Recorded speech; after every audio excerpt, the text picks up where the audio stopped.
before we get started, it's important to know that we always recommend that your bicycle be professionally assembled.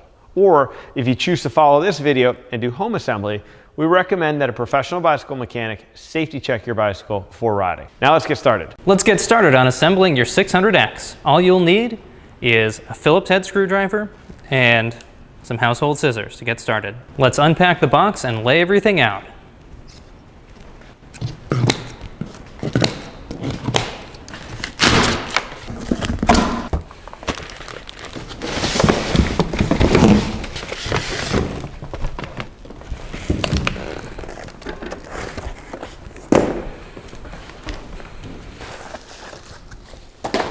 Let's walk through everything that's enclosed in the box.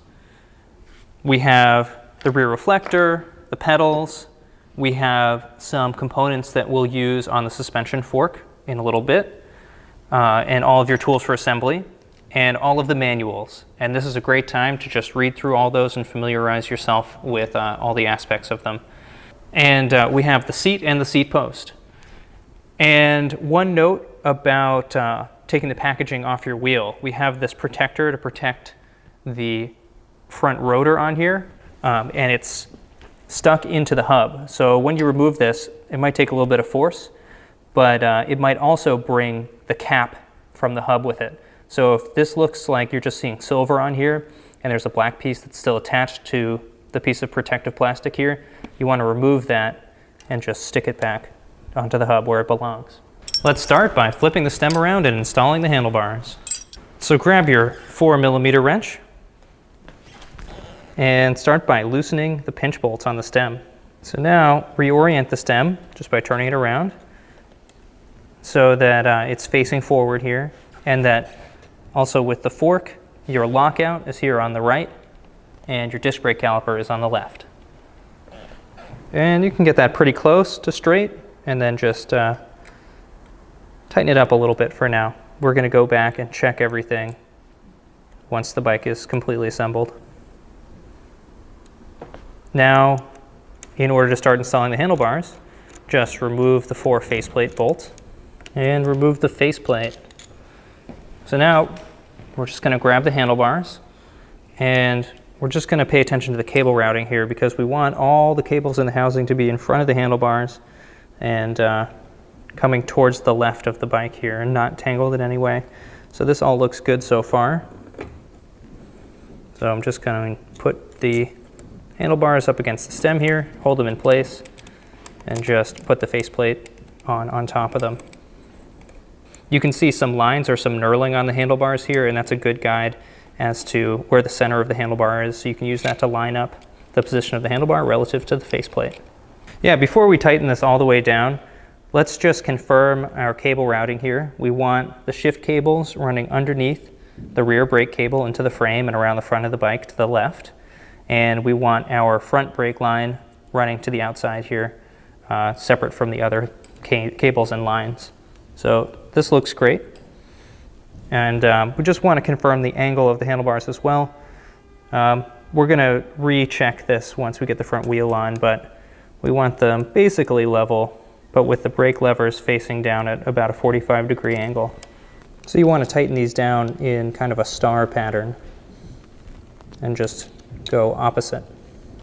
Now we're going to use our Phillips screwdriver to tighten down the front reflector. And now we're ready to install the front wheel. Let's start by removing the through axle from the fork. So it's nutted on this side, so we can just unthread the nut.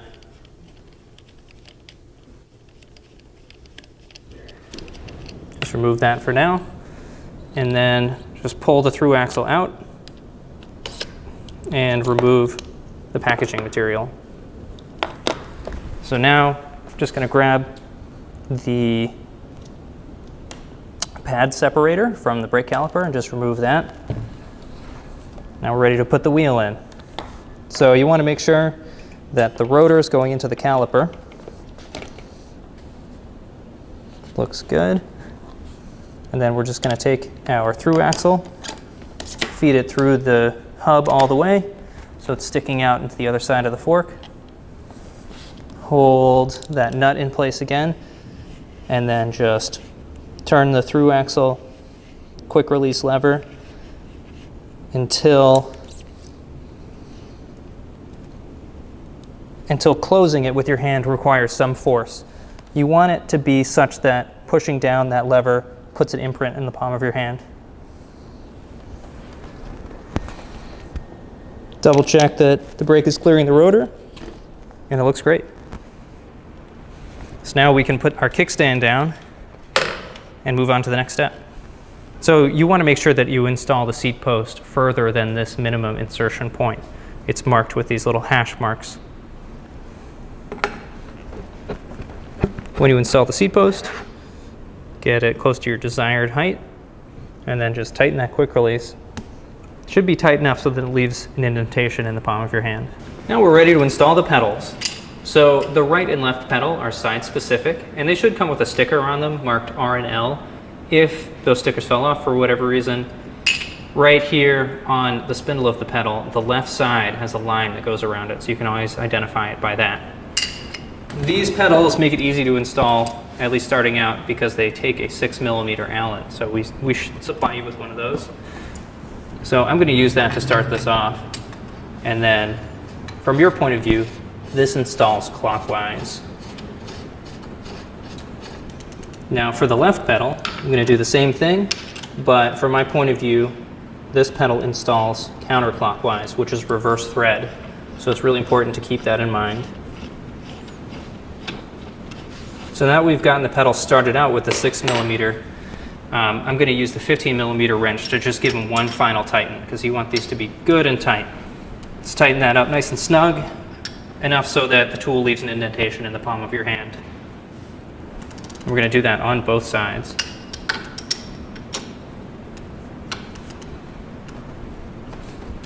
Now grab your 4mm Allen key and find the first of the crank arm pinch bolts.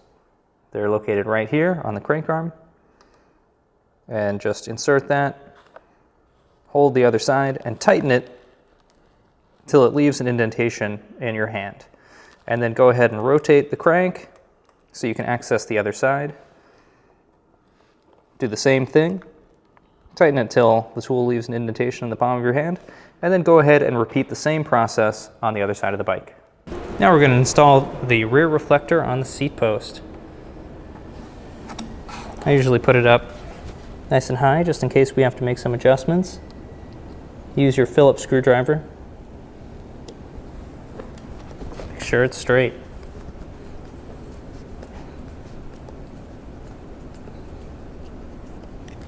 Looks good. Now we're going to install the cable guides for the Wren fork. So one's going to go near the bottom of the stanchion, and then we're going to use actually this little clip as the part we install first. So one's going here at the bottom, and one's going here at the top. So just clip those in place. And then this is the outer plastic piece that's going to actually hold that. So clip that over. And similarly with the top one.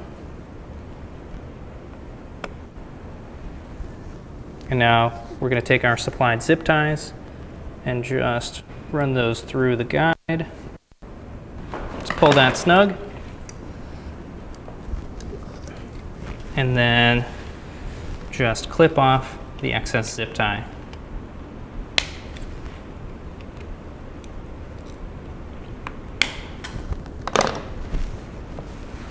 All right, so now we're going to install the slider guards. So these aren't totally vital, but they do protect the sliders from rock chips, which will prolong their life. So you need a 3mm Allen key for this. So you just want to loosen the clamp, and then just slide it over the slider. Put that slider in place. They belong on the front here, facing forwards at the bottom of the slider.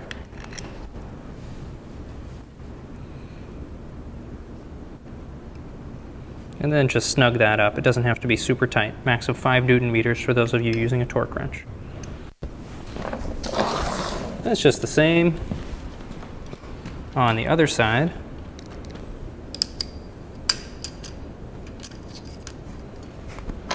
And this one has a cutout for the rotor.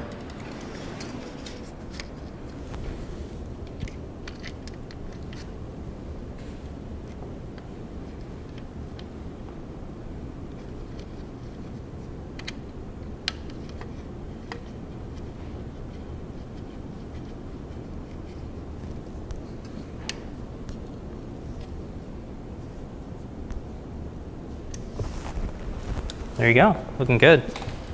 Now that you've finished the basic assembly of the bike, it's time to go through and check all the bolts you touched and all the ones you didn't, just to make sure everything's snug and safe. We always suggest having a professional mechanic check your work as well for your safety. We're here if you have any questions, and the contact info is on your screen.